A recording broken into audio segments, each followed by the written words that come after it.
안녕하세요, 우리네님들. 요즘 뉴스나 유튜브를 보면 시골에 빈집이 많아서 헐값에 나온다 는 이야기를 자주 접하게 되죠. 전국적으로 농어촌 지역의 인구가 줄어들면서 빈집들이 급증하고 있고 일부 지역에서는 집값이 차 한 대 값도 안 된다는 말이 나올 정도로 저렴하게 매물이 나오고 있습니다. 이는 한국뿐만 아니라 일본이나 유럽의 일부 국가에서도 비슷한 현상이 나타나고 있으며 이러한 흐름 속에서 세컨드 하우스를 마련하려는 사람들이 늘어나고 있습니다. 도시 생활에서 오는 피로, 시골에서 찾는 대안 이런 뉴스를 접하고 많은 분들이 도시 생활도 좋지만 주말에 내려가서 쉴 수 있는 세컨드 하우스 하나 마련하면 어떨까? 하는 고민을 하게 됩니다. 현대 도시인의 삶은 너무나 바쁘고 정신없습니다. 아침이면 출근길에 지하철과 버스에서 밀리고 낮에는 업무 스트레스에 시달리고 퇴근 후에도 집으로 돌아가면 피곤함이 쌓이죠. 특히 미세먼지, 소음공해, 높은 주거비용 등은 도시 생활의 피로도를 더욱 높이고 있습니다. 이런 환경에서 생활하다 보면 주말에라도 조용하고 깨끗한 곳에서 쉬고 싶은 욕구가 강해집니다.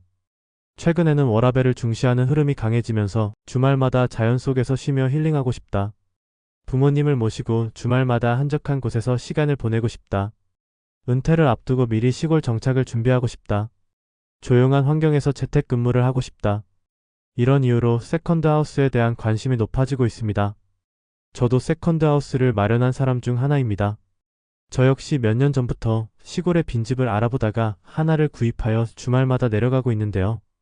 제가 찾은 집은 경상남도의 작은 마을에 있는 30년 된 한옥 스타일의 주택이었습니다. 가격은 토지 포함 800만원으로 도시에서 월세 한 달 낼 돈보다 저렴했죠. 물론 리모델링 비용이 추가로 들어갔지만 서울에서 내 집을 마련하는 것과 비교하면 훨씬 부담이 적었습니다. 실제 생활은 어땠을까요? 처음에는 과연 내가 잘 적응할 수 있을까? 고민이 많았어요. 하지만 주말마다 내려와 자연 속에서 쉬고 텃밭을 가꾸고 공기 좋은 곳에서 산책을 하다 보니 도시에서의 피로가 싹 풀리는 느낌이 들었습니다. 결국 세컨드 하우스는 단순한 부동산이 아니라 제 삶의 질을 높이는 새로운 라이프 스타일이 되었습니다. 세컨드 하우스의 장점은 정말 많습니다. 하지만 세컨드 하우스를 직접 마련해보니 정말 좋은 점들이 많았어요. 도심에서 벗어나 자연 속에서 힐링할 수 있음. 생각보다 저렴한 가격에 내 집 마련 가능. 미래의 은퇴 후 본격적인 전원생활로 전환 가능. 텃밭을 가꾸거나 간단한 농사를 지으며 건강한 생활 가능. 필요할 땐 단기 임대로 수익을 얻을 수도 있음. 그런데 막연한 로망만 갖고 덜컥 결정했다가 후회할 수도 있습니다. 저 역시 처음에는 기대감이 컸지만 리모델링 과정에서 예상보다 많은 비용이 들어간 점, 겨울철 난방비와 관리 문제, 대중교통이 불편해 차 없이는 이동이 어려운 점 등 현실적인 문제들도 있었습니다. 그래서 오늘은 시골 빈집을 활용한 세컨드 하우스 과연 해볼 만한 선택인가? 에 대해 제 경험, 실제 세컨드 하우스를 마련한 사람들의 사례, 통계 자료를 바탕으로 더욱 자세히 이야기해 보겠습니다. 세컨드 하우스가 정말 여러분의 삶에 좋은 선택이 될 수 있을지 함께 고민해보는 시간이 되었으면 좋겠습니다. 첫 번째, 가격이 말도 안 되게 저렴하다. 이 돈으로 집을 살 수 있다고? 솔직히 서울이나 수도권에서 집 한 채를 마련하려면 최소 몇억 원은 필요하죠. 요즘은 전세도 부담이고 월세도 오르고 집을 사기는 더 어렵고 이래저래 부담이 큰데요. 그런데 시골의 빈집은 몇 백만 원에서 몇 천만 원이면 충분합니다. 제가 직접 찾아본 매물 중에는 500만 원짜리 집도 있었어요. 물론 바로 입주할 수는 없고 리모델링이 필요하긴 하지만 도시에서는 절대 불가능한 가격이죠. 저의 경우 경상남도 한적한 마을에 위치한 30년 된 주택을 800만 원에 구입했습니다. 외관은 낡았지만 구조는 튼튼했고 내부 수리와 인테리어에 약 1,500만 원을 투자하여 총 2,300만 원으로 아늑한 세컨드 하우스를 완성할 수 있었습니다. KBS의 다큐멘터리 3일에서는 충청북도의 한 마을에서 1,000만 원 이하로 거래되는 빈집들을 소개하며 도시민들이 저렴한 가격에 세컨드 하우스를 마련하는 모습을 방영한 척도 있었습니다. 국토교통부에 따르면 2023년 기준 전국의 빈집 수는 약 130만 호에 달하며 이 중 상당수가 시골 지역에 위치해 있습니다. 이러한 빈집들은 저렴한 가격으로 거래되는 경우가 많아 도시민들의 관심을 받고 있습니다. 서울에서 전세나 월세로 나가는 돈보다 훨씬 적은 금액으로 집을 가질 수 있음. 내 집을 마련하는 부담이 적다 보니 실패해도 크게 손해볼 게 없음. 도시의 집값 상승 부담에서 벗어나 여유로운 라이프 스타일을 꿈꿀 수 있음. 어때요? 구미가 당기지 않나요? 두 번째, 주말마다 힐링 가능. 이제 도심 속 스트레스는 안녕. 도시에서 살다 보면 피곤할 때가 많죠. 출퇴근 시간엔 지하철과 버스의 혼잡함, 거리엔 사람들로 북적거림, 미세먼지와 소음 등으로 인해 스트레스가 쌓이기 마련입니다. 하지만 세컨드 하우스가 있으면 이 모든 걸 벗어나 진짜 조용하고 여유로운 시간을 보낼 수 있습니다. 한번 상상해 보세요. 주말 아침 새소리를 들으며 마당에 앉아 커피 한 잔을 마시고 주변 산책로를 따라 걷다 보면 도시에서의 스트레스가 사라지는 것을 느낍니다. 저녁에는 직접 키운 채소로 요리를 하고 밤하늘의 별을 바라보며 하루를 마무리합니다. 한국농촌경제연구원의 조사에 따르면 도시민의 68%가 전원 생활을 희망하며 그 이후로 자연 속에서의 여유로운 삶을 가장 많이 꼽았습니다. 시끄러운 도시를 벗어나 조용한 환경에서 힐링 가능. 자연 속에서 차분한 시간을 보내면서 마음의 여유를 되찾을 수 있음. 도시에선 경험할 수 없는 밤하늘의 별을 감상할 수 있는 특별한 기회. 우리네 나이는 고향에서 이러한 경험 느낌 다 있지요. 세 번째, 지금은 세컨드 하우스, 나중엔 본집? 나중에 은퇴하면 어디서 살지? 이 고민 한 번쯤 해보셨죠? 서울에서 은퇴 후에도 계속 살려면 생활비도 많이 들고 집값 부담도 있고. 하지만 미리 세컨드 하우스를 마련해 두면 언제든지 내려와서 편하게 정착할 수 있습니다. 저의 이웃 중 한 분은 50대 초반에 세컨드 하우스를 마련하여 주말마다 내려오곤 하였는데 그러다 60대에 접어들면서 완전히 시골로 이주하셨습니다. 이미 지역 생활에 익숙해져 있어 적응이 수월했다고 합니다. 이런 말씀을 하시더라고요. 지금은 주말에만 오지만 나중엔 은퇴 후 본격적인 전원 생활도 가능? 도시에서 집값 걱정 없이 여유롭게 살 수 있는 선택지를 미리 만들어둠. 은퇴 후에도 경제적인 부담 없이 자연 속에서 건강한 생활 가능? 네 번째, 마트 안 가고 내가 키운 거 먹는다. 시골에서 세컨드 하우스를 갖게 되면 직접 텃밭을 가꾸며 신선한 채소와 과일을 수확하는 즐거움을 누릴 수 있습니다. 이는 단순한 취미를 넘어 건강과 경제적인 이점까지 제공합니다. 주말마다 시골집에 내려가 텃밭을 가꾸는 것이 삶의 활력소가 되고 직접 재배한 채소로 식사를 준비하면 건강에도 좋고 가족들과의 유대감도 깊어집니다. 아이들과 함께 텃밭을 가꾸면서 자연의 소중함을 배우고 아이들이 채소를 싫어했는데 자신들이 키운 채소라 그런지 잘 먹더라고요. KBS 한국인의 밥상이라는 프로그램에서도 도시에서 벗어나 시골에서 텃밭을 가꾸며 자급자족하는 삶을 선택한 사람들의 이야기를 많이 다루곤 하죠.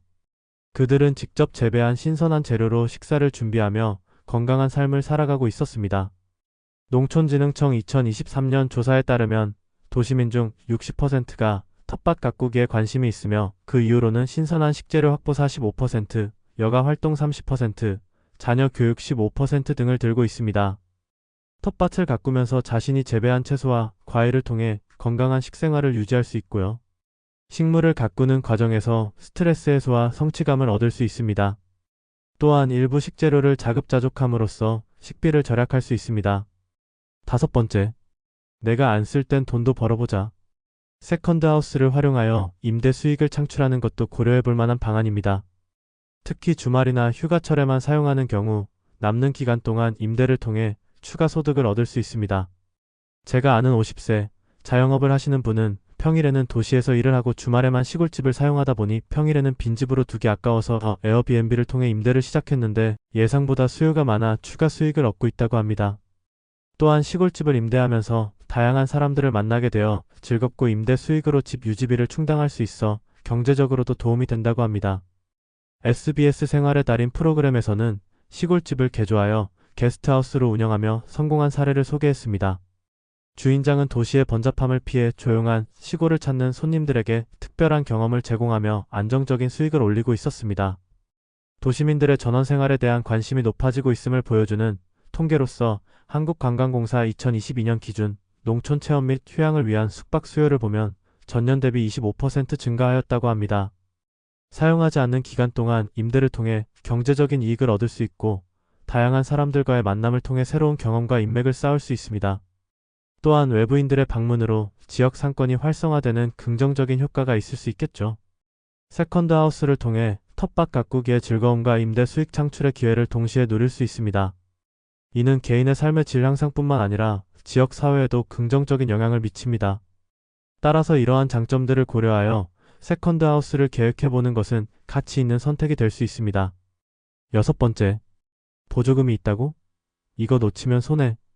많은 지자체에서는 시골 빈집 활용을 장려하기 위해 다양한 지원 정책을 시행하고 있습니다. 이러한 지원을 통해 세컨드 하우스를 마련하려는 분들은 초기 투자 비용을 크게 절감할 수 있습니다. 지자체들의 사업들을 알아보겠습니다. 전라남도 곡성군의 경우는 빈집 리모델링 지원 사업. 곡성군은 빈집 리모델링 지원 사업을 통해 주민들의 주거 환경 개선을 지원하고 있습니다. 이 사업은 곡성군 내 1년 이상 방치된 빈집을 리모델링하여 주거용으로 활용하려는 주민에게 최대 500만 원의 보조금을 지원합니다. 이를 통해 주민들은 저렴한 비용으로 주거 환경을 개선할 수 있습니다. 경상북도 의성군의 경우 기농인 주택 수리비 지원. 의성군은 기농인 주택 수리비 지원 사업을 통해 기농인의 안정적인 정착을 돕고 있습니다. 이 사업은 의성군으로 기농한 지 5년 이내인 주민에게 주택 수리비의 일부를 지원하며 최대 1,000만 원까지 지원받을 수 있습니다. 이를 통해 기농인들은 주거 환경을 개선하고 안정적인 농촌 생활을 시작할 수 있습니다. 충청남도 홍성군의 경우 농촌 빈집 활용 주거 지원. 홍성군은 농촌 빈집 활용 주거 지원 사업을 통해 농촌 지역의 빈집을 활용하여 주거 공간을 제공하고 있습니다. 이 사업은 홍성군 내 빈집을 임대하거나 구입하여 거주하려는 주민에게 최대 700만 원의 보조금을 지원합니다. 이를 통해 주민들은 저렴한 비용으로 주거 공간을 확보할 수 있습니다. 강원도 영월군에서는 기농기촌인 주택 수리비 지원. 영월군은 기농기촌인 주택 수리비 지원 사업을 통해 기농기촌인의 주거 안정성을 높이고 있습니다. 이 사업은 영월군으로 이주한 지 5년 이내인 기농기촌인에게 주택 수리비의 일부를 지원하며 최대 800만 원까지 지원합니다. 이를 통해 기농기촌인들은 주거 환경을 개선하고 지역 사회에 빠르게 적응할 수 있습니다. 전라북도 무주군에서는 농촌주택 개선 지원. 무주군은 농촌주택 개선 지원 사업을 통해 농촌 지역의 주거 환경을 개선하고 있습니다. 이 사업은 무주군 내 노후된 주택을 수리하거나 빈집을 활용하여 주거 공간을 마련하려는 주민에게 최대 600만 원의 보조금을 지원합니다. 이를 통해 주민들은 쾌적한 주거 환경을 조성할 수 있습니다. 농림축산식품부에 따르면 2023년 기준으로 전국 80여 개 지자체에서 기농기촌인을 위한 주택 수리비 지원, 농지 구입 지원 등 다양한 혜택을 제공하고 있습니다. 이러한 지원을 통해 많은 도시민들이 농촌으로 이주하여 새로운 삶을 시작하고 있습니다. 지자체별로 다양한 지원 프로그램이 마련되어 있으므로 세컨드 하우스를 고려하시는 분들은 해당 지역의 지원 정책을 꼼꼼히 확인하시는 것이 중요합니다. 이러한 지원을 잘 활용하면 초기 비용 부담을 크게 줄일 수 있으며 더 나아가 안정적인 전원 생활을 시작하는 데 큰 도움이 될 것입니다. 오늘은 여기까지입니다. 다음에 더 나은 영상으로 찾아뵙겠습니다. 우리네님들 건강하고 행복하세요.